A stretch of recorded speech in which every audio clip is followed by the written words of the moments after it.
കാട്ടുതീ പോലെ മനുഷ്യൻ്റെ വാക്കുകൾ പെട്ടെന്ന് പരക്കുന്നതാണ്. അത് അനേകരെ നശിപ്പിച്ചു എന്ന് വരും. അതാണ് മനുഷ്യൻ. മനുഷ്യരുടെ വാക്കുകളാണ് പലപ്പോഴും കാട്ടുതീ പോലെ പടരുന്നത്. നിസാര വാക്കിൽ നിന്നും വന്ന പിഴയോ പ്രവൃത്തിയിൽ വന്ന അപാകതയോ മതി വലിയ വഴക്കിനും അവരനെ നശിപ്പിക്കുന്നതിനും കാരണം. ആ അമർഷം അതിവേഗം വിദ്വേഷവും പകയുമായി മാറുന്നു. അങ്ങനെയുള്ള സാഹചര്യങ്ങളെ ആളിക്കത്തിക്കുവാനും ഊതിക്കെടുത്തുവാനും പലപ്പോഴും പലരും കാണും. ആളിക്കത്തിക്കുമ്പോൾ അതിൻ്റെ അനന്തരഫലം മറ്റുള്ളവർക്ക് നഷ്ടങ്ങളും അപമാനങ്ങളും മാത്രമേ സമ്മാനിക്കൂ. ഒരു കുടുംബത്തിലായാലും സമൂഹത്തിലായാലും വ്യക്തികൾ തമ്മിൽ ഭിന്നതയുണ്ടായാൽ പെട്ടെന്ന് തന്നെ അത് പറഞ്ഞ് ക്രമീകരണം ചെയ്യണം.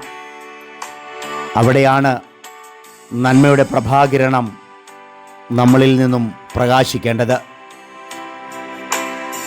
വിശുദ്ധ പൗലോസ്ലീഹ ഓർമ്മിപ്പിക്കുന്നതും അതുതന്നെയാണ്.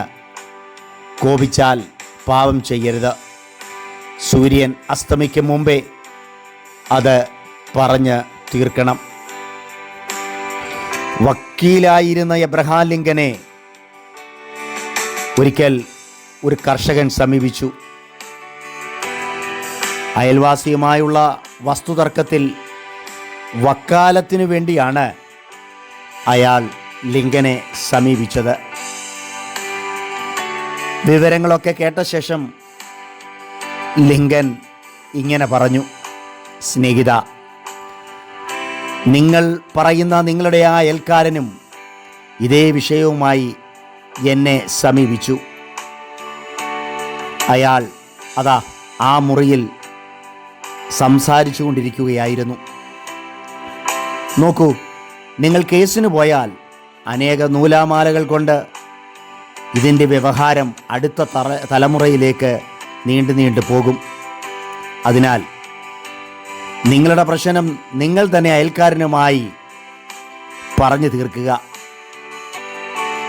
അതിന് ലിങ്കൻ്റെ മുറി തന്നെ അവർക്ക് കൊടുത്തു. അവർ ഇരുവരും ആ മുറിയിൽ പ്രവേശിച്ചു.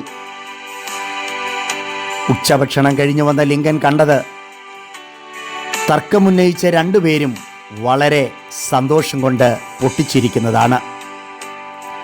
ഇരുവരും തമ്മിൽ പ്രശ്നം നിമിഷ നേരം കൊണ്ട് സംസാരിച്ച് അനുരഞ്ജനത്തിൽ എത്തിച്ചേർന്നു. പ്രിയരെ, വിദ്വേഷത്തിൻ്റെയും പകയുടെയും കലഹത്തിൻ്റെയും തീ ജ്വലിപ്പിക്കുന്നവർ ആകാതെ നാവിൽ നിന്നും സ്നേഹത്തിൻ്റെ വെളിച്ചം പരത്തുന്നവരാകാം നമുക്ക്. അപ്പോൾ ദൈവമക്കളെന്ന് നാം വിളിക്കപ്പെടും.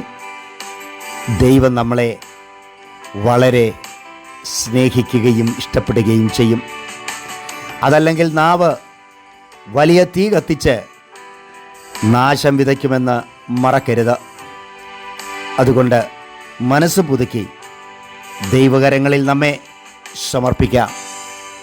മറ്റുള്ളവരുമായി നമ്മുടെ വിഷയങ്ങളെ പറഞ്ഞ് തിരുത്തലുകൾ ചെയ്യേണ്ടടുത്ത് തിരുത്തലുകൾ ചെയ്ത് സ്നേഹപൂർവ്വം മറ്റുള്ളവരെ തിരുത്തി വിദ്വേഷം, പക, പിണക്കം എന്നിവ മൂലം കാട്ടുതീ പോലെ ആ വിഷയങ്ങൾ, പിണക്കത്തിനുള്ള കാരണങ്ങൾ പരത്താതെ നല്ലവരായി നമുക്ക് മുന്നേറുവാൻ സഹായിക്കട്ടെ ദൈവം.